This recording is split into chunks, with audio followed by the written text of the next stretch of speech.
मैं अपनी कविता शुरू करना चाहूंगा अपनी प्रेमिका के लिए, अपनी प्रेयसी के लिए, जो आज मेरी अर्धांगिनी, मेरी धर्म पत्नी भी है।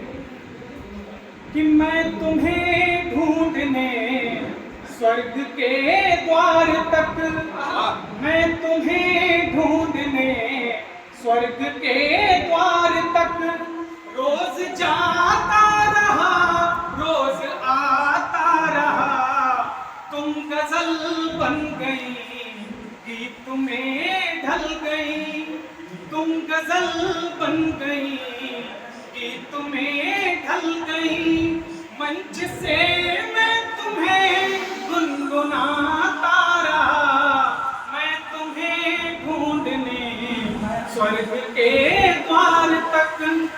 कि जिंदगी के सभी रास्ते थे, सबकी मंजिल तुम्हारे चयन तक रही।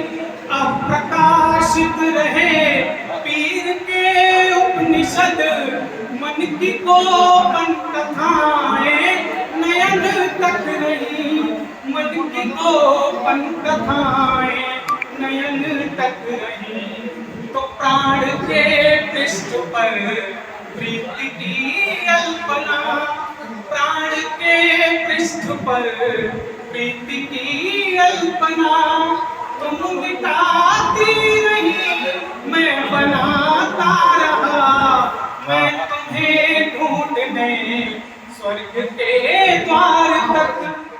अब सुनिए उस वेदना को जो कभी उर्मिला ने महसूस की कि लक्ष्मण बिना किसी दोष के उन्हें वन जाना पड़ा। तो उर्मिला की क्या स्थिति थी महलों में होते हुए कि एक खामोश हलचल बनी जिंदगी, गहरा ठहरा हुआ जल बनी जिंदगी।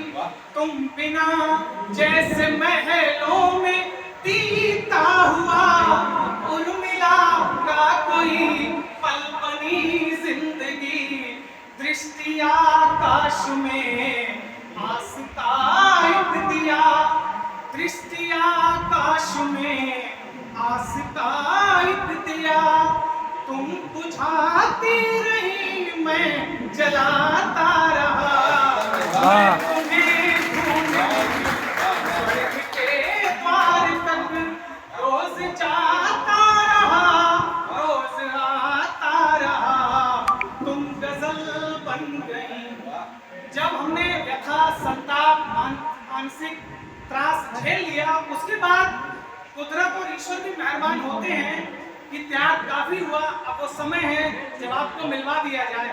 तो कुदरत का संयोग कुछ ऐसा हुआ कि तुम चली तो गई, मन अकेला हुआ। सारी यादों का पुरजोर मेला हुआ। जब भी लौटी नई खुशबुओं में सजी, तन भी बेला हुआ, मन भी बेला हुआ। तन भी बेला हुआ, मन भी बेला हुआ। धन्यवाद। मैं तुम्हें बहुत बहुत धन्यवाद। बहुत बढ़िया भाई, बहुत बढ़िया। गमों को दिलों से